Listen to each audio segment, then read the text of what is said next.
o contido desta proposición non de lei de lógica absoluta, mesmo poderíamos considerar que non deixa de ser absurdo que a estas alturas do século XXI teñamos que vir aquí a defender un dereito que está recoñecido por a lei a que os cidadáns e as cidadás que viven nun país, nunha comunidade autónoma que ten dúas linguas, poidan empregar calquera desas dúas linguas en todas as actividades.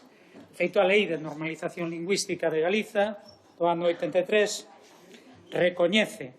ese dereito e recoñeceo, ademais, explícitamente no ámbito universitario, o dereito do profesorado e alumnado en nivel universitario a empregar oralmente e por escrito a lingua oficial da súa preferencia.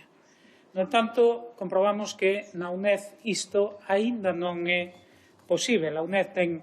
4 centros na Galiza, Coruña, Lugo, Ourense e Pontevedra, diversas aulas adscritas a cada un deles, e entenderíase que en aplicación desa lei de normalización lingüística se debería garantir o dereito de calquera persoa a realizar na UNED os exames na lingua da súa elección. Mais, como digo, isto non é posible. Os exames só están dispoñíveis en español, todo o material didáctico só está dispoñível en español, a web da UNED está en español e inglés, non hai nas normas, nos regulamentos, ningunha referencia á posibilidade de realizar as probas nas distintas linguas oficiais do Estado español e, sorprendentemente, entre na normativa, nos estatutos da propia UNED, recoñécese que entre as súas actividades debe estar o apoio ás linguas e culturas do Estado español, debe estar o traballo para a difusión da lingua e cultura de cada unha das comunidades autónomas nas linguas oficiais españolas e que a web debe estar tamén nesas linguas oficiais. Como digo, isto non é así, é unha contradición evidente. E que é o que acontece na práctica? Pois como non existe normativa, pois xa se teñen dado casos de todo tipo. Efectivamente, hai persoas que fan o seu exame en galego e non teñen ninguna dificultade, pero hai persoas, e eu coñezo personalmente algunha delas, que realizan o seu exame en galego e non lle se corrixido ese exame co consecuente suspenso desa materia. Vostedes creen que a estas alturas é justificável que nunha universidade pública do Estado español se suspenda un alumno ou unha alumna por utilizar unha lingua oficial? Creo que é evidente que isto non se sostén. Por tanto, o que reclamamos nesta proposición non de lei é que isto se regule,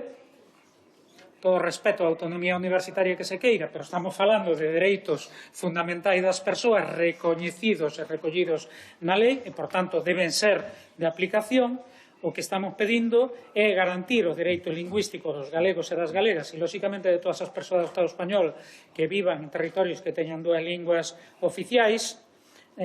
pois nas distintas materias, e graos e másters impartidos na UNED,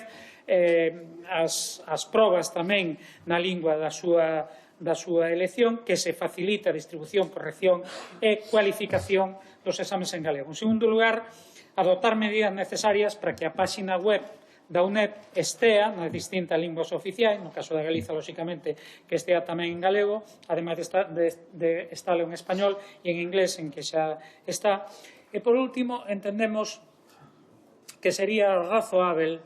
que, mesmo para mellor garantir isto, se procedese á transferencia das competencias, infraestructuras e recursos materiais que ten a UNED na Galiza e tamén a Universidade Internacional Menéndez Pelayo e distintas entidades dependentes do Consello Superior de Investigacións Científicas co fin de avanzar nun modelo universitario e científico descentralizado e plenamente adaptado ao territorio e ás necesidades galegas. E quero lembrar simplemente como dato que no caso de algúns destes centros aos que fago referencia, como o Instituto Español de Oceanografía, que ten dous na Galiza, na Coruña e en Vigo, xa é por quinta vez cuarta vez, non quero equivocarme, cuarta vez consecutiva que por unanimidade o Parlamento de Galiza reclama a transferencia destes centros. Por unanimidade, con voto tamén non só do BNG, do Partido Popular, do Partido Socialista, por tanto, en coherencia esperamos que aquí tamén voten a favor. Moitísimo obrigado.